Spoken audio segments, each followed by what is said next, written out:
Hello all. तो चलिए आज एक क्वेश्चन डिस्कस करते हैं from the chapter surface area volumes और अपनी अंडरस्टैंडिंग क्लियर करते हैं। तो क्वेश्चन क्या दिया हुआ है, देखिए हमको दिया हुआ है a conical tent is 10 metre high. 10 metre high मतलब उसका जो जो मेन हाइट है वो दिया हुआ है, स्लाइंट हाइट नहीं दिया हुआ है। 10 मीटर हाई, ग्राउंड से 10 मीटर हाई है। ओके, तो हम एक टेंट बनाते हैं। एक टेंट दिया हुआ है in the shape of a cone, ठीक है, जिसका हाइट कितना दे दिया मेरे को, 10 metre. Okay, so a conical tent is 10 meter high and radius of its base is 24 meter. Radius हमको कितना दे दिया, 24 मीटर।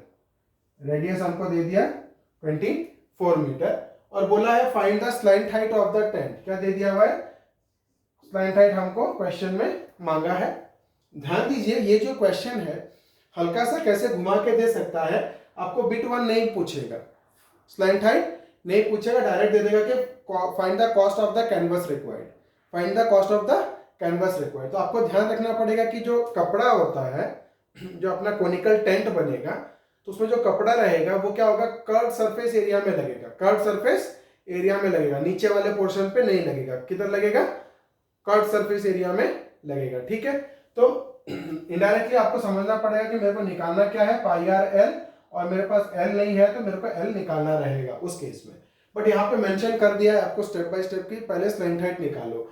तो हमको क्या दिया हुआ है, ये कौन सा फिगर है, कोन, कौन सा शेप है, कोन, जिसमें कि मेरे को एच दे दिया हुआ है 10 मीटर, रेडियस दे दिया हुआ है मेरे को कितना, 24 मीटर, और मेरे को एल निकालना है। एल कितना होता है, R square plus H square, क्योंकि यहाँ पर क्या बनता है, एक तो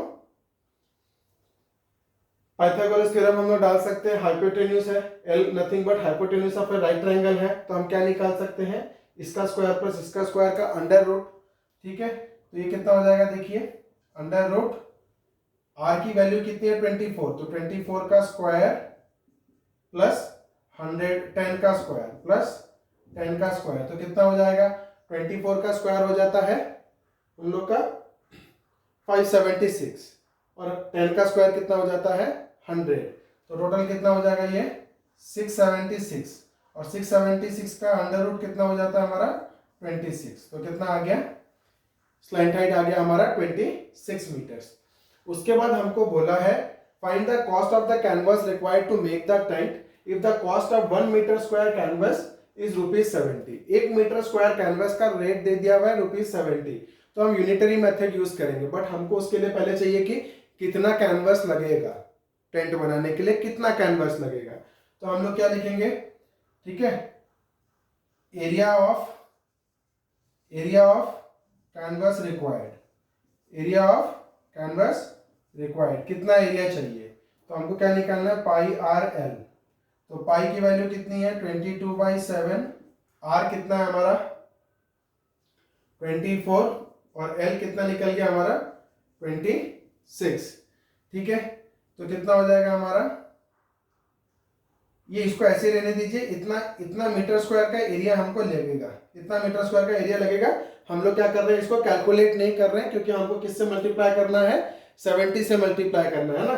ये टोटल एरिया हो गया, और 1 मीटर स्क्वायर का कॉस्ट है 70, तो टोटल इतने मीटर स्क्वायर का कितना होगा, 70 से मल्टीप्लाई करेंगे तो ये 7 कट जाएगा। इसलिए हम लोग अभी डेसिमल में नहीं जा रहे, डिवीजन में नहीं जा रहे, क्योंकि यहाँ पे कुछ 7 से नहीं कट रहा है, तो ना कुछ मल्टीप्लीकेशन कर रहे हैं ना कुछ डिवीजन कर रहे हैं। अब हम लोग क्या लिखेंगे, cost of 1 metre square canvas, cost of 1 metre square canvas कितना है,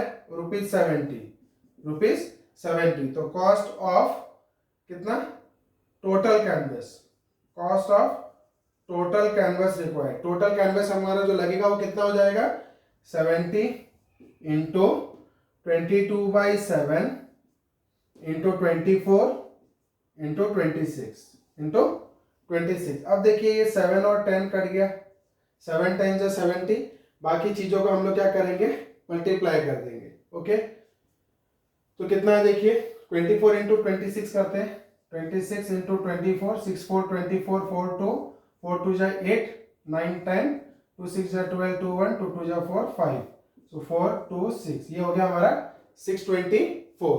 उसमें क्या मल्टीप्लाई करना है, 22, तो 4 2 जा 8, 2 2 जा 4, 2 6 जा 12, तो 8 4 2 1, तो 8 हो गया, 8 4 12 2 1 4 5 6 7 2 3 1 3 7 2, यहाँ तक आ गया हमारा 13728 और एक जीरो है, तो कितना हो जाएगा ₹137,280। ठीक है, इतनी रुपीस हमको लगेगी, इतनी रुपीस हमको लगेगी। ओके, टोटल इतनी रुपीस हमको लगने वाली है। तो हम क्या देखेंगे कि देखिए ये जो क्वेश्चंस आते हैं सरफेस एरिया वॉल्यूम्स के, मेरी आपसे एक सजेशन है कि क्या करिए, कभी भी ये होते बहुत सिंपल है, क्योंकि इसमें एक आध दो फॉर्मूला यूज होता है और आपको लगता है कि हाँ यस इसमें पाई आर एल डाल देंगे, इसमें पाई आर स्क्वायर डाल देंगे, इन दोनों का ऐड कर देंगे और फिर बाकी का आंसर एरिया निकल जाएगा।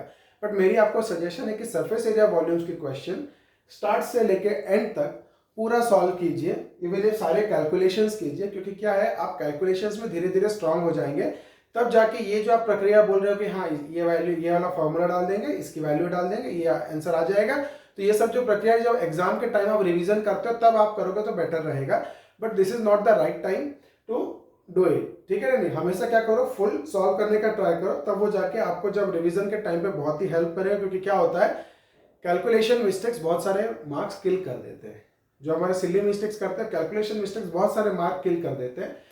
अब ये गलत ये आपका फर्स्ट बिट गलत आ गया तो बाकी की बिट गलत होगी, तो कितना मार्क्स देगा टीचर। ठीक है, तो इसके लिए क्या है, आपको कैलकुलेशन एकदम 100% रखने हैं। वैसे ही हमको थोड़ी सी डिफिकल्टी होती है, कुछ क्वेश्चंस वगैरह मतलब थोड़ा सा टफ आ जाता है इसको सॉल्व करने में, उसके ऊपर से सिली मिस्टेक भी करेंगे तो गलत है। ठीक है, तो अभी के लिए इतना ही, बने रहिए मेरे साथ मेरे आगे वीडियोस के लिए।